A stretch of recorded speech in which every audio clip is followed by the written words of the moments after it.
বাগিচায় মাটির নিচে মাদফুন হয়ে মাজার পাকে যখন শুয়ে গেলেন, ইমাম শরফুদ্দিন মুনাবি রহমতুল্লাহ আলাই আত-তাবাকাতুস সুফিয়া কিতাবের মধ্যে ঘটনাটিকে অত্যন্ত বিশুদ্ধ সনদে উল্লেখ করেছেন।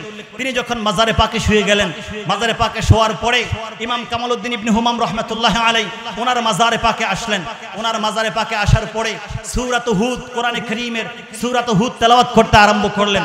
তেলাওয়াত করতে লাগলেন, করতে করতে করতে করতে এক পর্যায়ে তিনি বারবার তেলাওয়াত করতে লাগলেন যে ফামিনহুম শাকী ওয়া সাঈদ। আমার আল্লাহ যেখানে ঘোষণা করলেন আমার বান্দাদের মধ্যে একদল হচ্ছেন শাকী, অর্থাৎ তারা দুনিয়াতেও দুর্ভাগা, আখিরাতেও দুর্ভাগা, তারা জাহান্নামে যাবে। আর তাদের মধ্যে আরেক দল হচ্ছে সাঈদ, তারা দুনিয়াতেও সৌভাগ্যবান, আখিরাতেও সৌভাগ্যবান, আখিরাতে তারা জান্নাতে যাবে। কামালউদ্দিন ইবনে হুমাম রহমতুল্লাহ আলাই তিনি এই আয়াত বারবার তেলাওয়াত করছেন, ফামিনহুম শাকী ওয়া সাঈদ। এই আয়াত তেলাওয়াত করে ফামিনহুম শাকী শাকী শাকী, দুর্ভাগা হতভাগা দুনিয়া আখিরাতে তেলাওয়াত করতে করতে ওনার চোখ দিয়ে বারবার পানি নির্গত হচ্ছে। যখন বারবার পানি নির্গত হচ্ছে, কামালউদ্দিন ইবনে হুমামের মতো মস্ত বড় একজন ইমাম, একজন আলেম, বেলায়েতের উঁচু পর্যায়ে যিনি পৌঁছে গিয়েছেন, এটা যিনি মাজারে পাকে আতাউল্লাহ সিকান্দারি 150 বছর আগে শুয়ে গেছেন, মাজারে পাকের মধ্যে যিনি জিন্দা অবস্থায় আছেন, ওনার সহ্য হয় নাই। রব্বে কারীমের পক্ষ থেকে মাজারে পাকের নিচ থেকে উনি ঘোষণা করলেন, 150 বছর আগে শুয়ে গেলেন, আরাম করছেন, মাজারে পাক থেকে ঘোষণা করলেন, শুনো শুনো ইয়া কামাল ইবনুল হুমাম, হে কামালউদ্দিন ইবনে হুমাম শুনো, কোনো ভয় নাই, ভয় করার কারণ নাই, কেঁদো না, চোখের পানি বন্ধ করো। আল্লাহর ওলিদের মাজারের কাছে আসলে ওই ব্যক্তি কখনো দুর্ভাগ্য হয় না, দুনিয়াতে আমার আল্লাহ তাকে জান্নাতীদের কাতারে পৌঁছে দেয়, জান্নাতীদের কাতারে তার নামকে আল্লাহ লিখিয়ে দেয়, সুবহানাল্লাহ। তারপরে কামালউদ্দিন ইবনে হুমামকে কেন্দ্র করে তিনি বললেন, ইয়া কামাল ইবনুল হুমাম লাইসা ফিনা শাকিয়ুন, আমাদের মাঝে শাকি বলতে কেউ নাই, আমাদের মাঝে এই দুর্ভাগা বলতে কেউ নাই, জাহান্নামী বলতে কেউ নাই। আমি বলছি তুমি তো আমার মাজারে পাকে এসেছো, এই মাজারে পাকে আসার কারণে আল্লাহ তো আমাকে দিয়ে তোমাকে সার্টিফিকেট দিয়েছে, তুমি জান্নাতে চলে যাবে, সুবহানাল্লাহ সুবহানাল্লাহ। এই জন্য মুসলিম শরীফের হাদিসের মধ্যে সরকারে কায়নাত যখন হাদিস বর্ণনা করলেন যে এত বড় মজলিসগুলো যখন হয়, আল্লাহর পক্ষ থেকে ফেরেশতারা, তারা দিনে ফেরেশতা এবং রাতের ফেরেশতা, তারা বিভিন্ন সময় যখন যার ডিউটি তারা কাগজ কলম নিয়ে তারা লিখতে থাকেন। তো যখন তারা এক পর্যায়ে রব্বে কারীমের দরবারে রিপোর্ট পেশ করে রব্বে কারীম জিজ্ঞেস করেন যে কাইফা তারাকতাহুম, হে ফেরেশতারা আমার বান্দাদেরকে এই মাহফিলের মধ্যে মজলিসে কিভাবে রেখে এসেছো? ফেরেশতারা তখন আমাদের ব্যাপারে রিপোর্ট দিবে, আপনারা ঘুমকে ত্যাগ করে আলোচনা শোনার জন্য দরবার শরীফে ফায়েজ গ্রহণ করার জন্য আপনারা এখানে বসা আছেন। আমার আল্লাহ তখন বলবেন গফারতু লাহুম, আমি তাদেরকে ক্ষমা করে দিয়েছি, সুবহানাল্লাহ। এখানে যারা কষ্ট করে মজলিসে বসা আছেন আমার আল্লাহ ঘোষণা করবেন তখন গফারতু লাহুম, আমি তাদেরকে ক্ষমা করে দিয়েছি। ফেরেশতারা রব্বে কারীমের দরবার আরজ করবেন, রব্বে কারীম আপনি তাদেরকে ক্ষমা করে দিয়েছেন তো ঠিক আছে, তো রব্বে কারীম সেখানে তো ভালো মানুষও আছে, সেখানে তো খারাপ মানুষও আছে, আল্লাহ আপনি ভালো মানুষকে ক্ষমা করে দিয়েছেন, এটার তো যুক্তি আছে। রব্বে কারীম আপনি যে খারাপ মানুষদেরকে ক্ষমা করে দিয়েছেন আমাদেরকে একটু জানাবেন এটার পিছনে কারণ কি? রব্বে কারীম মুসলিম শরীফের হাদিসে কুদসির মধ্য দিয়ে রব্বে কারীম তখন ঘোষণা করবেন, শোনো পৃথিবীর মানুষ, আমার ওলিদের দরবারে যেখানে আমাদের ওলিদের বাজার বসে যায়, আমার ওলির দরবার যেখানে বসে যায়, ওই আমার ওলির দরবারে যদি কোনো পাপী লোক আসে, কোনো গুনাহগার যদি আমার ওলির দরবারে আসে, হোক জীবদ্দশায় অথবা ইন্তেকালের পরে, আমার কোন ওলির মাজারে পাকে যদি কোনো পাপী আসে, আমি আল্লাহ ঘোষণা করে দিয়েছি যে যারা পাপী আছেন আমার আল্লাহ লা ইয়াশকা বিহিম জালিসুন, আমার বন্ধুদের সাথে যারা বসবে আমি আল্লাহ তাদেরকে ক্ষমা করে দিয়ে তাদেরকেও আমার বন্ধুদের খাতিরে আমি জান্নাতি বানিয়ে দিব, সুবহানাল্লাহ। আজিরিন আমি আর দেরি করব না, আমার ভাইজান বসা আছেন, শেখ বসা আছেন, আমি শুধু এই মেসেজটি আপনাদেরকে দিতে চাচ্ছি, সেটা হচ্ছে আমরা দাদা হুজুরকে পাই নাই, কিন্তু দাদা হুজুরের মাজার শরীফ এখানে আছে, ঠিক কিনা বলেন? মনে রাখবেন আমাদেরকে মাজার পূজারি বলা হোক, যাই বলা হোক, কবর পূজারি বলা হোক, যাই বলা হোক, যারা বলবে মূলত তারা আমাদেরকে অপবাদ দিচ্ছে, রহমাতুল লিল আলামিনের সুন্নতের বিরুদ্ধে আমাদেরকে তারা কাজে লাগানোর চেষ্টা করছে। আমরা বলবো আমাদেরকে মাজার পূজারি বলো, কোনো আপত্তি নাই, কবর পূজারি বলো, কোনো আপত্তি নাই। মাজার পূজারি কবর পূজারি বলতে বলতে তোমরা জাহান্নামে প্রবেশ করবে, আর আমরা মাজার জিয়ারত করতে করতে আল্লাহর ওলি কদম ধরে ধরে আমার আল্লাহর জান্নাতের মধ্যে পৌঁছে যাব, ঠিক কিনা বলেন? এই জন্য আপনারা সোনাকান্দা তাকবীর এখন দরকার নেই, আপনারা যারা সোনাকান্দা দরবার শরীফে এখানে আগমন করেছেন, এই পিছনেই আমাদের সেই আউলিয়া কেরামদের মাজার শরীফ আছে, দাদা হুজুরের মাজার শরীফ আছে, জিয়ারত করবেন। যত ফতুয়া খান কোনো আপত্তি নাই, ফতুয়া দিতে থাকো, আমরা মাজার শরীফ জিয়ারত করব। কারণ মাজার শরীফ জিয়ারত করে আমরা উপকার পাই, মাজার শরীফ জিয়ারতের মাধ্যমে আমরা আল্লাহর রাসূলকে আল্লাহকে পাই, ঠিক কিনা বলেন? যেভাবে মাজার শরীফের পাশে দাঁড়িয়ে ফায়েজ ও বরকত গ্রহণ করবেন, ঠিক বর্তমান হুজুরের কাছে সামনাসামনি বসে ওনার থেকে ফায়েজ ও বরকত গ্রহণ করে আমরা সবাই আমাদের বাড়িতে যাব। রাজি আছেন সবাই? আল্লাহ আমাদেরকে কবুল করেন, বলুন আমিন। মনে রাখবেন, সোশ্যাল মিডিয়াতে যেখানেই আউলিয়া কেরামদের বিরুদ্ধে যত বেশি বলা হোক না কেন, একদিক থেকে তারা বলতে থাকে আর আরেক দিক থেকে, একদিক থেকে তারা বলে আর আরেক দিক থেকে আমার আল্লাহ আউলিয়া কেরামদের শানকে আরো বাড়িয়ে দেন, ঠিক কিনা বলেন? পৌঁছেছে রব্বে করিম এই সকল মুমিনদেরকে খেতাব করে, সম্বোধন করে তাদের ব্যাপারে খবর দিয়ে বলছেন, ইন্নাল্লাযীনা আমানু, যারা ঈমান এনেছে, অর্থাৎ তাদের ঈমান আকীদাকে যারা বিশুদ্ধ করে নিয়েছে। এক দুই নম্বর ইরশাদ হচ্ছে ওয়া আমিলুস সালিহাত, বিশুদ্ধ ঈমানের সাথে তারা তাদের জীবনকে বিশুদ্ধ আমলের সাথে গঠন করেছে। ইন্নাল্লাযীনা আমানু ওয়া আমিলুস সালিহাত, যারা তাদের ঈমানকে বিশুদ্ধ করেছে, ঈমান পূর্ণাঙ্গ হয়েছে, যাদের আমল ভালো হয়েছে, আল্লাহ আল্লাহ রাসূলের দরবারে যাদের আমল কবুল হয়েছে, আল্লাহ তাদের ব্যাপারে সুসংবাদ দিচ্ছেন, সায়াজআলু লাহুমুর রহমানু বুদ্দা, যারা ঈমানকে বিশুদ্ধ করবে, আমলকে বিশুদ্ধ করবে, আল্লাহ ওই সকল ব্যক্তিদের ব্যাপারে মানুষের অন্তরের মধ্যে ভালোবাসা, মোহাব্বত সৃষ্টি করে দিবেন। সুবহানাল্লাহ। আমি এই জায়গায় আপনাদের দৃষ্টি আকর্ষণ করতে চাচ্ছি, আল্লাহ এখানে আমাদেরকে আলোচনার শুরুতে পবিত্র কালামুল্লাহ শরীফের সূরাতুল মারিয়ামে প্রথমে দুইটি কোয়ালিটি তিনি বর্ণনা করে দিয়েছেন, দুইটি গুণাগুণ তিনি বর্ণনা করে দিলেন। এই দুইটি গুণাগুণ যার মধ্যে থাকবে, এই দুইটি গুণকে নিজের মধ্যে ধারণ করে, লালন করে পূর্ণাঙ্গ স্তরে যিনি পৌঁছতে পারবেন, আল্লাহ তার ব্যাপারে পরবর্তীতে নতিজা, পুরস্কার ঘোষণা করে দুনিয়া এবং আখিরাতে আল্লাহ বলে দিয়েছেন, সায়াজআলু লাহুমুর রহমানু বুদ্দা, যারা এই পূর্ণাঙ্গ পর্যায়ে পৌঁছে যাবে, মানুষের অন্তরের মধ্যে আল্লাহ তাদের ভালোবাসাকে আল্লাহ নিজেই সৃষ্টি করে দিবেন। আমি আপনাদেরকে বলতে চাই, আপনারা আমার সাথে বলেন, আমার প্রশ্নের জবাব দেন। এই যে আপনারা লক্ষ লক্ষ আশিক রাসূল, আশিকানে মুস্তাফা, আশিকানে আউলিয়া, সোনাকান্দা দারুল হুদা দরবার শরীফকে ভালোবেসে আপনারা লক্ষ লক্ষ জনতা আজকে দুদিন ব্যাপী মাহফিলে আপনারা এসেছেন। আপনারা বলেন, আপনাদেরকে মাহফিলে আসার জন্য দরবার শরীফ থেকে কি স্পেশাল কোনো হাদিয়া দেওয়া হয়েছে? আপনাদেরকে কি গাড়ি ভাড়া দেওয়া হয়েছে? আপনারা গাড়িতে এসেছেন, লঞ্চে এসেছেন, যে যেভাবে এসেছেন, আপনাদেরকে দরবার শরীফ থেকে ভাড়া দেওয়া হয় নাই, ভাড়া দেওয়া হয় নাই। নিজের পকেটের টাকা খরচ করে আপনারা মাহফিলে এসেছেন, ঠিক কিনা বলেন? কেন আসলেন জবাব পরে দিবেন, এখন দরকার নাই। নিজের পকেটের টাকা খরচ করে মাহফিলে আপনারা এসেছেন। তারপরে আপনারা গত রাত জাগ্রত ছিলেন, দিনের বেলা অপেক্ষা করেছেন, এখনো জাগ্রত। হুজুর কেবলা আখিরি মুনাজাত দিয়ে যখন বিদায় দিবেন আপনাদেরকে, তারপর আপনারা সবাই আপনাদের গন্তব্যে যাবেন। এই 2 দিন ব্যাপী অনেক কষ্ট ক্লেশকে গ্রহণ করে, অনেক পরিশ্রম করে, ধৈর্যের পরিচয় দিয়ে আপনারা এখানে বসা আছেন। আপনারা বলেন, আসার জন্য দরবার শরীফ থেকে আপনাদেরকে ভাড়া দেওয়া হয় নাই। তো আপনি বলবেন, আমি তো 2 দিন পর্যন্ত এখানে বসা আছি, 2 রাত আমি এখানে কাটিয়ে দিয়েছি, লক্ষ লক্ষ মানুষ আমরা উপস্থিতি দিয়ে মাহফিলকে প্রাণবন্ত করেছি। সুতরাং যাওয়ার সময়, আসার সময় যদিও ভাড়া পাই নাই, কিন্তু যাওয়ার সময় আমাদেরকে ভাড়া দেওয়া হবে, এইরকম কোনো আশা আছে? হুজুর কেবলা যদি কাউকে ইচ্ছাকৃত দেন সেটা আলাদা বিষয়, কিন্তু স্বাভাবিকভাবে আপনাদেরকে এইরকম আশা আছে? নাই। এসেছেন নিজের পকেটের ভাড়া দিয়ে, যখন যাবেন তাও নিজের পকেটের ভাড়া দিয়ে।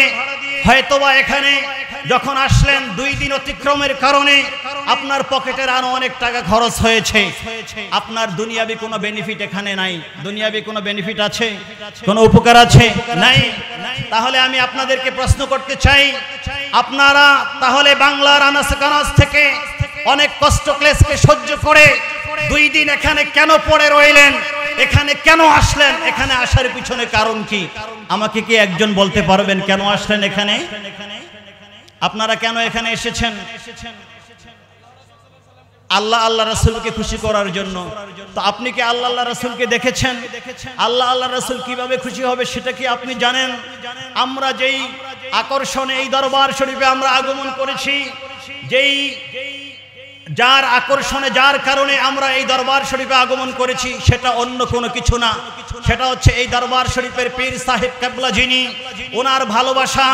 আল্লাহ আমাদের অন্তরের মধ্যে সূরাত মারিয়ামের ৯৬ নম্বর আয়াত প্রমাণ করে আল্লাহ এই দরবার শরীফের যিনি দাদা হুজুর ছিলেন, মরহুম হুজুর ছিলেন, দরবার শরীফের যিনি বর্তমান হুজুর, আল্লাহ এই আউলিয়া কেরামদের ভালোবাসাকে আমাদের অন্তরের মধ্যে ফিট করে দিয়েছেন, তাদের ভালোবাসাকে আমাদের অন্তরে আল্লাহ সেট করে দিয়েছেন, যার কারণে ভালোবাসার টানে নিজের পকেটের টাকা খরচ করে আল্লাহ আল্লাহ রাসূলকে পাওয়ার জন্য দলে দলে বাংলার আনাচে কানাচ থেকে সব জায়গা থেকে চতুর্দিক থেকে পঙ্গপালের মতো আমরা এই দরবারে ছুটে এসেছি, ঠিক কিনা বলেন?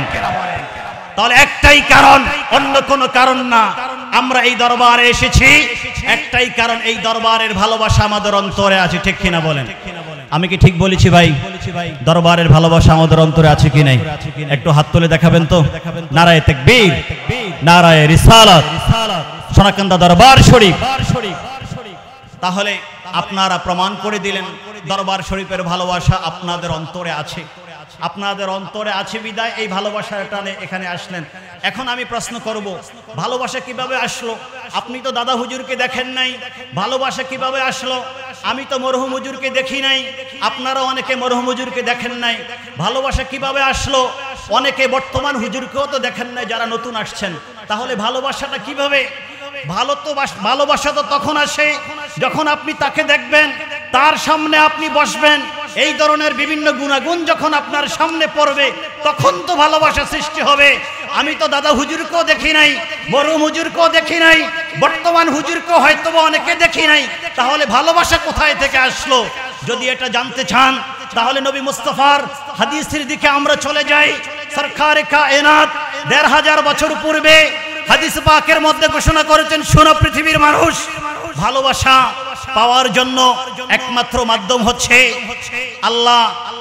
আল্লাহ রাব্বুল আলামিন তিনি যখন তার কোন বান্দাকে ভালোবাসেন, হযরত সাইয়্যিদুনা আবু হুরায়রা রাদিয়াল্লাহু তাআলা আনহু বর্ণনা করেন, সহিহ বুখারীর হাদিসের মধ্যে রয়েছে, قال رسول الله صلى الله عليه وسلم, রাসূল করিম সাল্লাল্লাহু আলাইহি ওয়াসাল্লাম ইরশাদ করেন, ইন্নাল্লাহ তাবারাকা ওয়া তাআলা, নিশ্চয় আল্লাহ রাব্বুল আলামিন ইযা আহাব্বা আবদান, তিনি যখন কোনো বান্দাকে ভালোবাসেন, তিনি যখন সোনাকান্দা দরবার শরীফের দাদা হুজুরকে ভালোবাসলেন, সোনাকান্দা দরবার শরীফের মরহুম হুজুরকে তিনি যখন ভালোবাসলেন, সোনাকান্দা দরবার শরীফের বর্তমান হুজুরকে তিনি যখন ভালোবাসলেন, ইদা আহাব্বা আবদান, আল্লাহ যখন তার কোনো বান্দাকে ভালোবাসেন, নাদা জিবরিল, আকাশের মধ্যে সেই ভালোবাসা দুনিয়াতে আপনার অন্তরে সৃষ্টি হওয়ার আগে দারুল হুদা দরবার শরীফের পীর সাহেব হুজুরের ভালোবাসার ঘোষণা স্বয়ং কুল কায়নাত যিনি সৃষ্টি করেছেন, স্বয়ং রব্বুল আলামিন এই দরবারের ভালোবাসাকে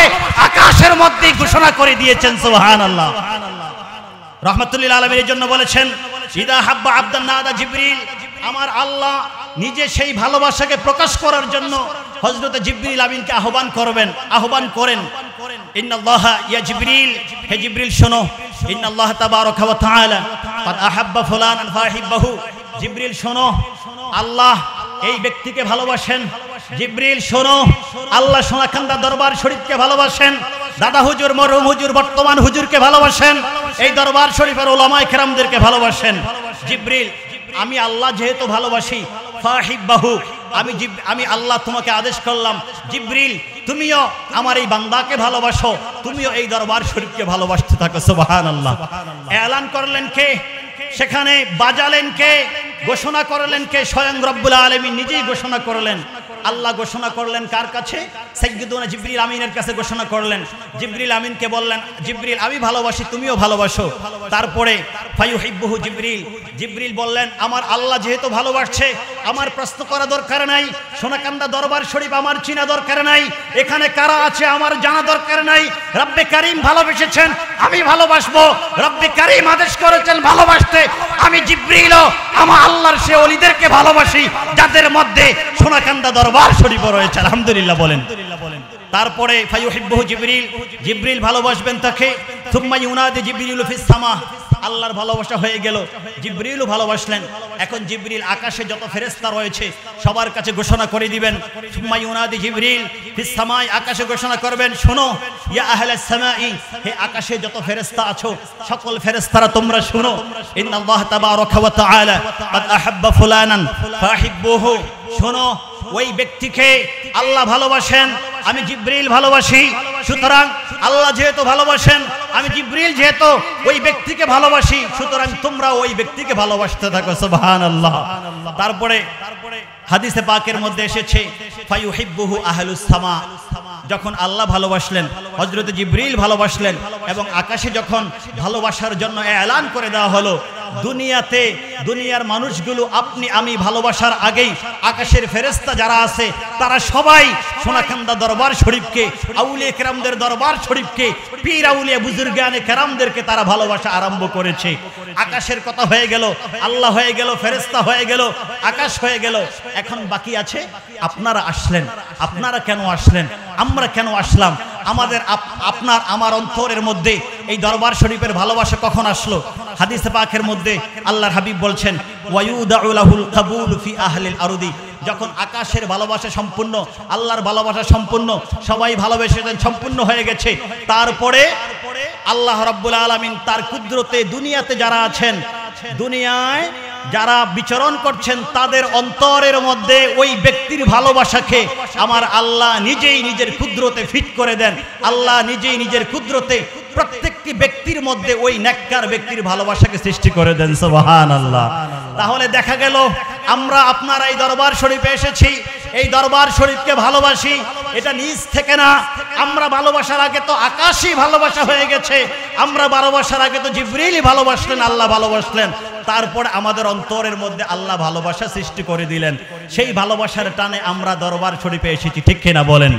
আমি আপনাদেরকে প্রশ্ন করতে চাই, বাবারা আপনারা দরবার শরীফে এসেছেন, আপনারা ভালোবেসে দরবার শরীফে আসছেন, আপনারা কাদের ভালোবাসা আসলেন? কাদের ভালোবাসায়? তারা কারা? তাদের পজিশন কি? আল্লাহ তাদেরকে কোন হিসাবে কবুল করে নিয়েছেন? তারা কোন পর্যায়ে চলে গিয়েছেন? আমরা বেশি দূর যেতে হবে না। আল্লাহ যাদের ভালোবাসার কথা ঘোষণা করলেন হাদিসে কুদসির মধ্যে, সরকারে কায়নাত যাদের ভালোবাসার কথা বুখারী শরীফের মধ্যে ঘোষণা করলেন, তারা কে? তাদের কোয়ালিটি কি? তারা কোন পর্যায়ে পৌঁছেছেন? কোন পর্যায়ে যাওয়ার কারণে আল্লাহ আল্লাহ রাসূল তাদেরকে ভালোবাসলেন, ফেরেশতা ভালোবাসলেন, আপনারাও ভালোবাসলাম। এটার জন্য যদি আমরা হাদিস পাকের মধ্যে যাই তাহলে আমরা দেখব সহিহ বুখারীর মধ্যে ইমাম বুখারী রাহমাতুল্লাহি আলাইহি সহিহ বুখারীতে ইরশাদ করেন, হযরত সাইয়্যিদুনা আবু হুরায়রা রাদিয়াল্লাহু তাআলা থেকে হাদিস, قال رسول الله صلى الله عليه وسلم, পৃথিবীর মানুষ শোনো, ইন্নাল্লাহ ক্বালা মান আদালি ওয়ালিয়ান ফাকাদ আযানতুহু বিল হারবি, যে ব্যক্তি আমার কোন ওলি, আমি যাকে ভালোবাসি, যার ভালোবাসার ডঙ্কা, যার ভালোবাসার ডোল সারা পৃথিবীর মধ্যে পিটানো হয়েছে, যার ভালোবাসার স্লোগান আওয়াজ সারা পৃথিবীতে পৌঁছে গিয়েছে, এই রকম আমি যাকে ভালোবাসি তার সাথে যদি কেউ শত্রুতা করে আমি আল্লাহ তার বিরুদ্ধে যুদ্ধ ঘোষণা করে দিয়েছে। সুবহানাল্লাহ বলেন। সুতরাং সাধু সাবধান, আউলিয়া কেরামদের দরবারের বিরুদ্ধে তুমি কথা বলবে, দরবারকে অপছন্দ করবে, তোমার দুনিয়াতেও নিস্তার নাই, আখিরাতেও নিস্তার নাই। রব্বে করিম তোমার বিরুদ্ধে যুদ্ধ ঘোষণা করেছেন। আপনারা বলেন আল্লাহ যদি কারো বিরুদ্ধে যুদ্ধ ঘোষণা করে তার দুনিয়াতে নিস্তার আছে? দুনিয়াতে রেহাই আছে, আখিরাতে রেহাই আছে। দুনিয়াতেও নিস্তার নাই, আখিরাতেও রেহাই নাই। এখন আসেন রব্বে কারীম তারপরে কি বললেন? কারা এই পর্যায়ে চলে গেছেন? আল্লাহ যাদেরকে ভালোবাসেন, যাদের ভালোবাসার কথা আল্লাহ সব জায়গায় বলে দিয়েছেন, তারা কারা?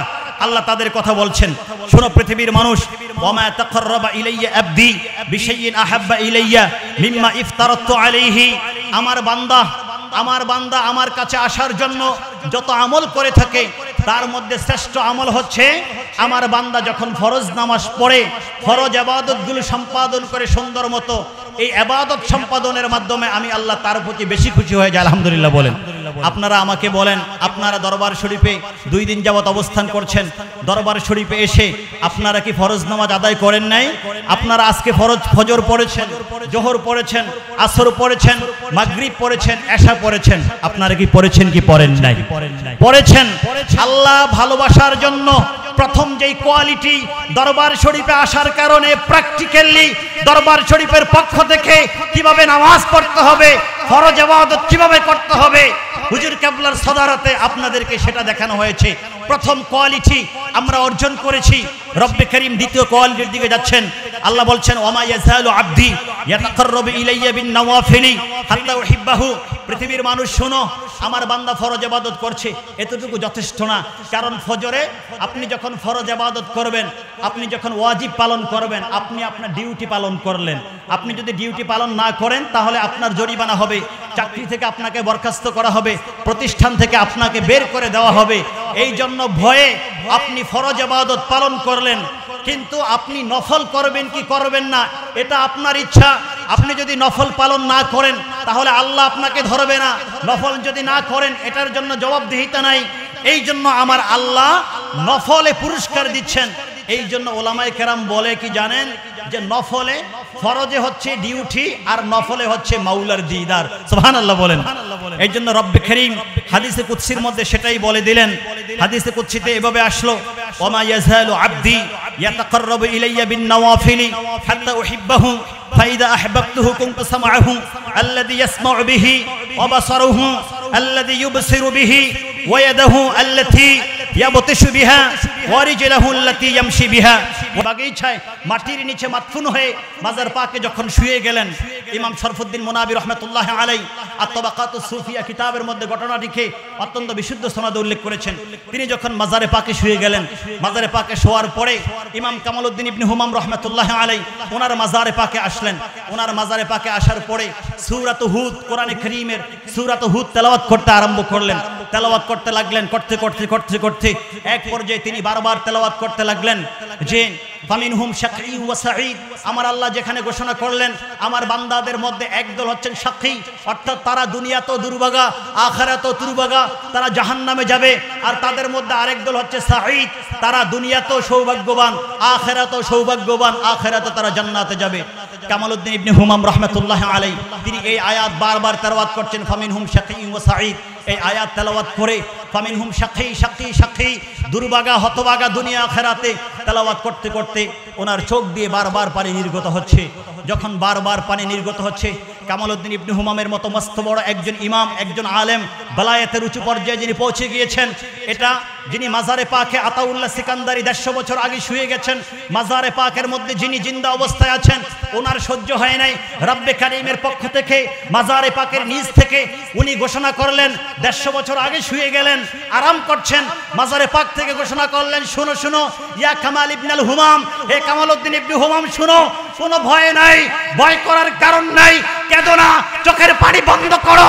আল্লাহর ওলিদের মাজারের কাছে আসলে ওই ব্যক্তি কখনো দুর্ভাগ্য হয় না। দুনিয়াতে আমার আল্লাহ তাকে জান্নাতীদের কাতারে পৌঁছিয়ে দেয়, জান্নাতীদের কাতারে তার নামকে আল্লাহ লিখিয়ে দেয়। সুবহানাল্লাহ। তারপরে কামালউদ্দিন ইবনে হুমামকে কেন্দ্র করে তিনি বললেন, ইয়া কামাল ইবনুল হুমাম লাইসা ফিনা শাকিয়ুন, আমাদের মাঝে শাকি বলতে কেউ নাই, আমাদের মাঝে দুর্ভাগা বলতে কেউ নাই, জাহান্নামী বলতে কেউ নাই। আমি বলছি তুমি তো আমার মাজারে পাকে এসেছো, এই মাজারে পাকে আসার কারণে আল্লাহ তো আমাকে দিয়ে তোমাকে সার্টিফিকেট দিয়েছে, তুমি জান্নাতে চলে যাবে। সুবহানাল্লাহ, সুবহানাল্লাহ। এই জন্য মুসলিম শরীফের হাদিসের মধ্যে সরকারে কায়নাত যখন হাদিস বর্ণনা করলেন যে এত বড় মজলিসগুলো যখন হয়, আল্লাহর পক্ষ থেকে ফেরেশতারা, তারা দিনে ফেরেশতা এবং রাতের ফেরেশতা, তারা বিভিন্ন সময় যখন যার ডিউটি তারা কাগজ কলম নিয়ে তারা লিখতে থাকেন। তো যখন তারা এক পর্যায়ে রব্বে কারীমের দরবারে রিপোর্ট পেশ করে রব্বে কারীম জিজ্ঞেস করেন যে কাইফা তারাকতাহুম, হে ফেরেশতারা আমার বান্দাদেরকে এই মাহফিলের মধ্যে মজলিসে কিভাবে রেখে এসেছো? ফেরেশতারা তখন আমাদের ব্যাপারে রিপোর্ট দিবে, আপনারা ঘুমকে ত্যাগ করে আলোচনা শোনার জন্য দরবার শরীফে ফায়েজ গ্রহণ করার জন্য আপনারা এখানে বসা আছেন, আমার আল্লাহ তখন বলবেন গফারতু লাহুম, আমি তাদেরকে ক্ষমা করে দিয়েছি। সুবহানাল্লাহ। এখানে যারা কষ্ট করে মজলিসে বসা আছেন, আমার আল্লাহ ঘোষণা করবেন তখন গফারতু লাহুম, আমি তাদেরকে ক্ষমা করে দিয়েছি। ফেরেশতারা রব্বে কারীমের দরবার আরজ করবেন, রব্বে কারীম আপনি তাদেরকে ক্ষমা করে দিয়েছেন তো ঠিক আছে, তো রব্বে কারীম সেখানে তো ভালো মানুষও আছে, সেখানে তো খারাপ মানুষও আছে, আল্লাহ আপনি ভালো মানুষকে ক্ষমা করে দিয়েছেন, এটার তো যুক্তি আছে। রব্বে কারীম আপনি যে খারাপ মানুষদেরকে ক্ষমা করে দিয়েছেন, আমাদেরকে একটু জানাবেন এটার পিছনে কারণ কি। রব্বে কারীম মুসলিম শরীফের হাদিসে কুদসির মধ্য দিয়ে রব্বে কারীম তখন ঘোষণা করবেন, শোনো পৃথিবীর মানুষ, আমার ওলিদের দরবারে যেখানে আমাদের ওলিদের বাজার বসে যায়, আমার ওলির দরবার যেখানে বসে যায়, ওই আমার ওলির দরবারে যদি কোনো পাপী লোক আসে, কোনো গুনাহগার যদি আমার ওলির দরবারে আসে, হোক জীবদ্দশায় অথবা ইন্তেকালের পরে, আমার কোন ওলির মাজারে পাকে যদি কোনো পাপী আসে, আমি আল্লাহ ঘোষণা করে দিয়েছি যে যারা পাপী আছেন আমার আল্লাহ লা ইয়াশকা বিহিম জালিসুন, আমার বন্ধুদের সাথে যারা বসবে আমি আল্লাহ তাদেরকে ক্ষমা করে দিয়ে তাদেরকেও আমার বন্ধুদের খাতিরে আমি জান্নাতি বানিয়ে দিব। সুবহানাল্লাহ। আজিরিন, আমি আর দেরি করব না, আমার ভাইজান বসা আছেন, শেখ বসা আছেন, আমি শুধু এই মেসেজটি আপনাদেরকে দিতে চাচ্ছি, সেটা হচ্ছে আমরা দাদা হুজুরকে পাই নাই, কিন্তু দাদা হুজুরের মাজার শরীফ এখানে আছে, ঠিক কিনা বলেন?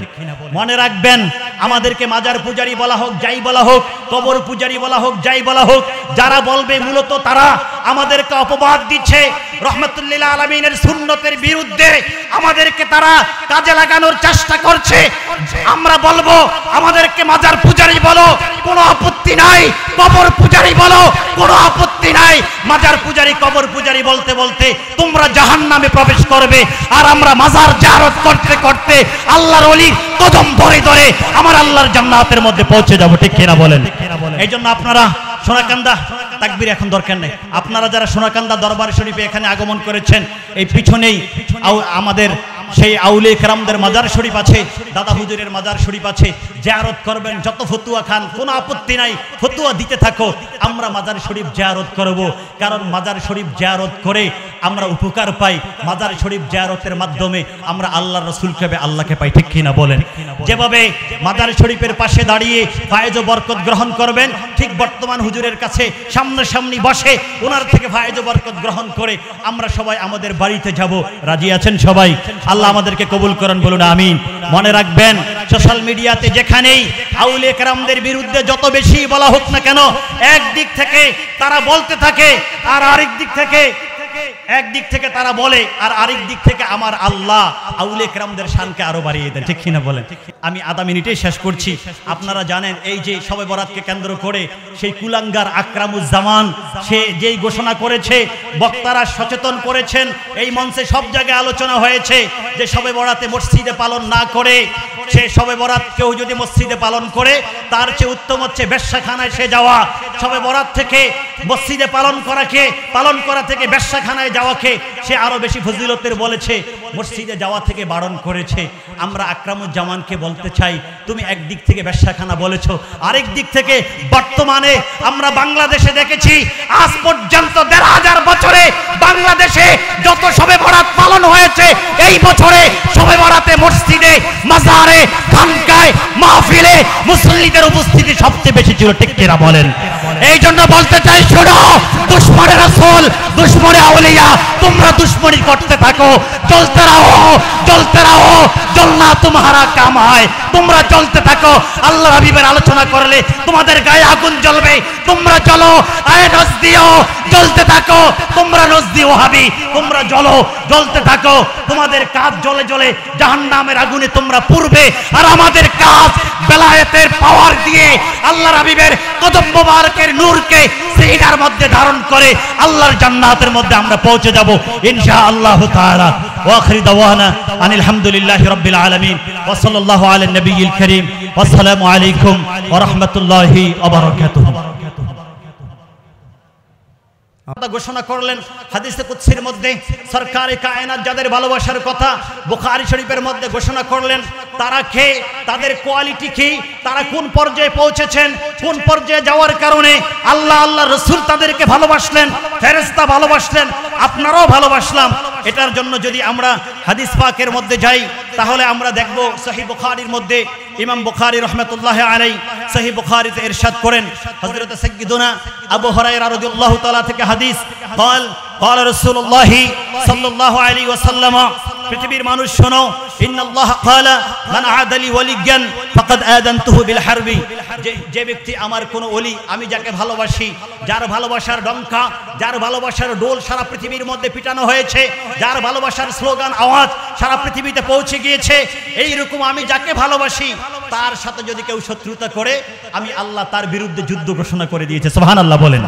সুতরাং সাধু সাবধান, আউলিয়া কেরামদের দরবারের বিরুদ্ধে তুমি কথা বলবে, দরবারকে অপছন্দ করবে, তোমার দুনিয়া তো নিস্তার নাই, আখিরাত তো নিস্তার নাই, রব্বে করিম তোমার বিরুদ্ধে যুদ্ধ ঘোষণা করেছেন। আপনারা বলেন, আল্লাহ যদি কারো বিরুদ্ধে যুদ্ধ ঘোষণা করে, তার দুনিয়াতে নিস্তার আছে? দুনিয়াতে রেহাই আছে? আখিরাতে রেহাই আছে? দুনিয়া তো নিস্তার নাই, আখিরাত তো রেহাই নাই। এখন আসেন, রব্বে করিম তারপরে কি বললেন? কারা এই পর্যায়ে চলে গেছেন? আল্লাহ যাদেরকে ভালোবাসেন, যাদের ভালোবাসার কথা আল্লাহ সব জায়গায় বলে দিয়েছেন, তারা কারা? আল্লাহ তাদের কথা বলছেন।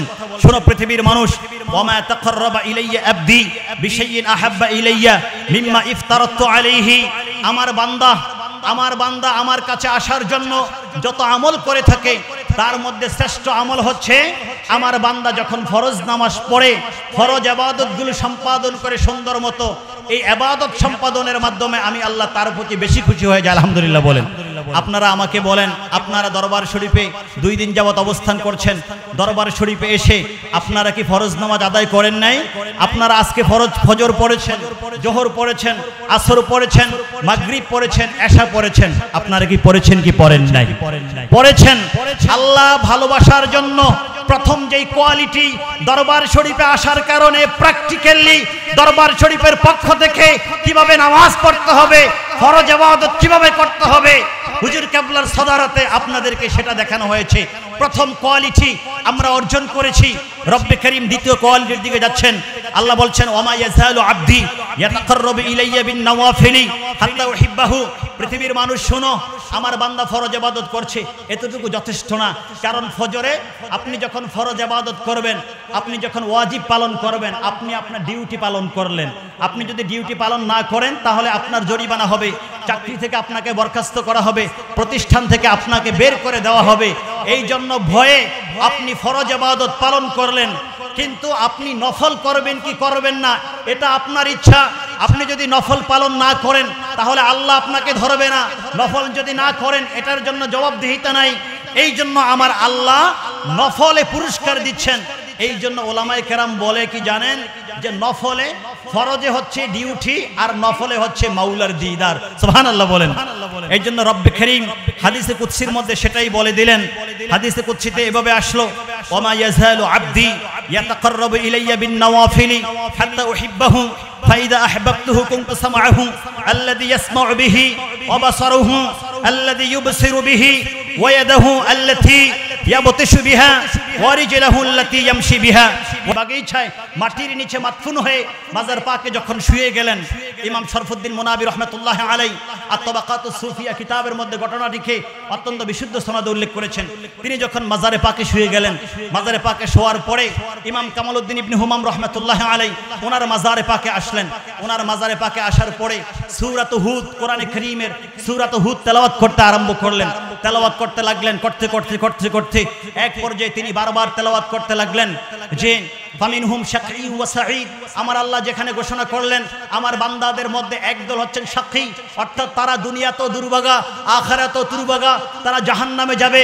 আর তাদের মধ্যে আরেক দল হচ্ছে সাঈদ, তারা দুনিয়াতেও সৌভাগ্যবান, আখিরাতেও সৌভাগ্যবান, আখিরাতে তারা জান্নাতে যাবে। কামালউদ্দিন ইবনে হুমাম রাহমাতুল্লাহ আলাইহি তিনি এই আয়াত বারবার তেলাওয়াত করছেন, ফামিনহুম শাকী ওয়া সাঈদ। এই আয়াত তেলাওয়াত করে ফামিনহুম শাকী দুর্ভাগা, হতভাগা দুনিয়া আখিরাতে তেলাওয়াত করতে ওনার চোখ দিয়ে বারবার পানি নির্গত হচ্ছে। যখন বারবার পানি নির্গত হচ্ছে, কামালউদ্দিন ইবনে হুমামের মতো মস্ত বড় একজন ইমাম, একজন আলেম, বেলায়েতের উঁচু পর্যায়ে যিনি পৌঁছে গিয়েছেন, এটা যিনি মাজারে পাকে আতাউল্লাহ সিকান্দারি 150 বছর আগে শুয়ে গেছেন, মাজারে পাকের মধ্যে যিনি জিন্দা অবস্থায় আছেন, ওনার সহ্য হয় নাই।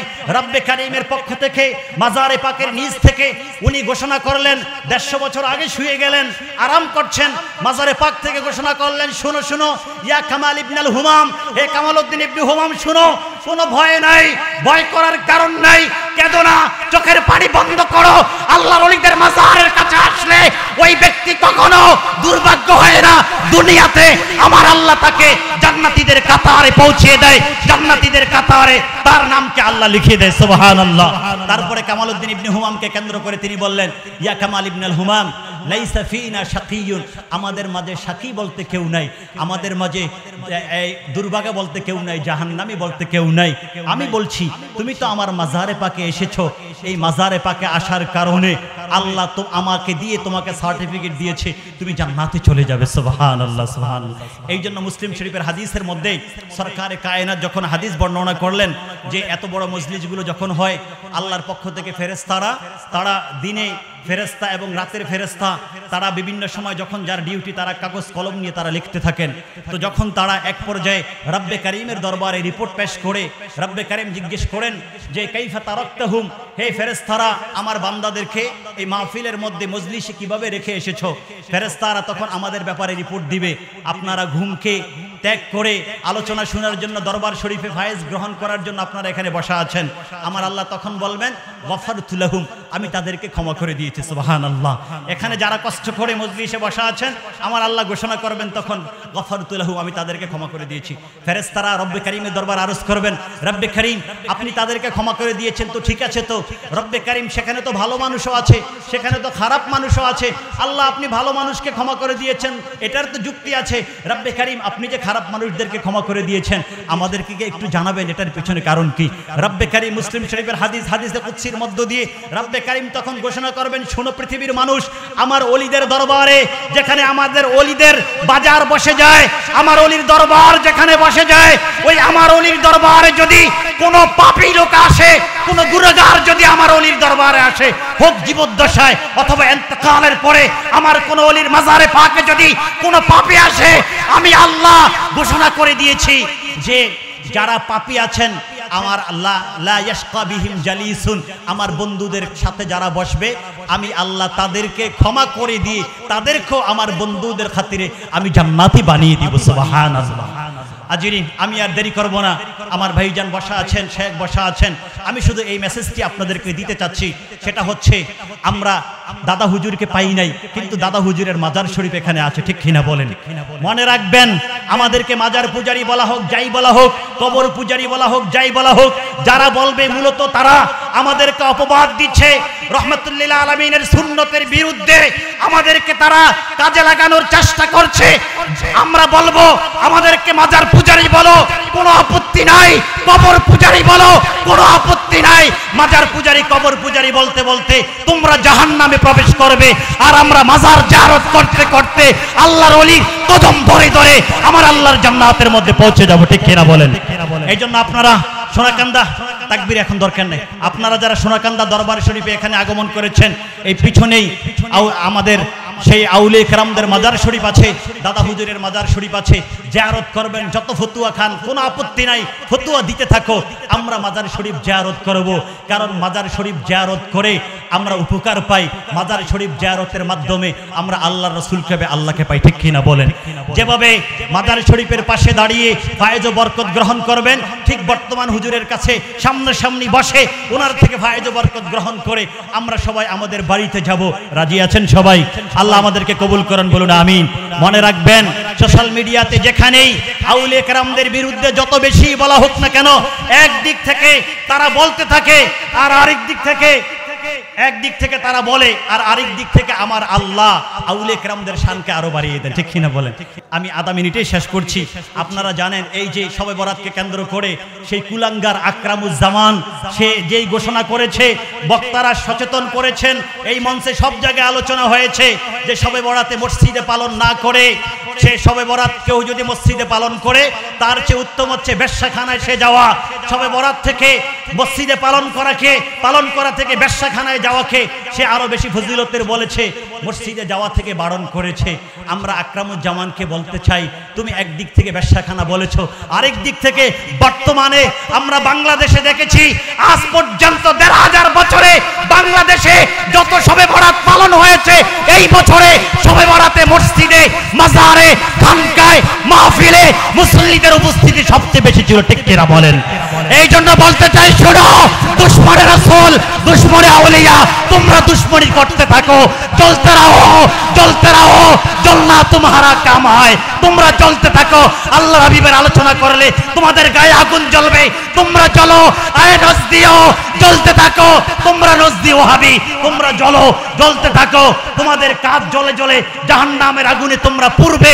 আর আমাদের কাজ বেলায়েতের পাওয়ার দিয়ে আল্লাহর হাবিবের কদম মোবারকের নূরকে সিনার মধ্যে ধারণ করে আল্লাহর জান্নাতের মধ্যে আমরা পৌঁছে যাব ইনশাআল্লাহ তাআলা। ওয়া আখিরু দাওয়ানা আনিল হামদুলিল্লাহি রাব্বিল আলামিন ওয়া সাল্লাল্লাহু আলা নবিয়িল কারীম। ওয়া আসসালামু আলাইকুম ওয়া রাহমাতুল্লাহি ওয়া বারাকাতুহু।